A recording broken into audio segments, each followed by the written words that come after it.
ఈరోజు నీ ఇంట్లో ఒక తల్లిగా, ఒక తండ్రిగా, ఒక కుమారుడిగా, ఒక భర్తగా, ఒక భార్యగా నీ కార్యక్రమాలను నిర్వర్తించే క్రమంలో విసుగొస్తుందేమో. ఇంకెంతకాలం ఈ బరువు, ఈ బాధ్యతలు మొయ్యాలి, అలసిపోయాను, సమస్యలపోయిన జీవితంలో, చచ్చిపోతే బాగుండు అనుకున్నావేమో.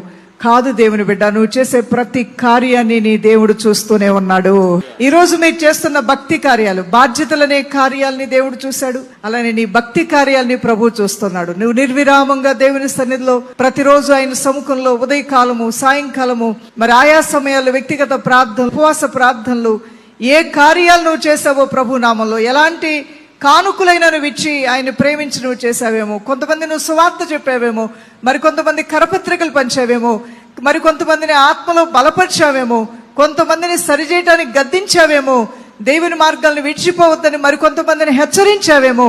ఇవన్నీ దేవుని యొక్క దృష్టిలో నిన్ను గూర్చినటువంటి జ్ఞాపకం ఉన్నది దేవుని బిడ్డ.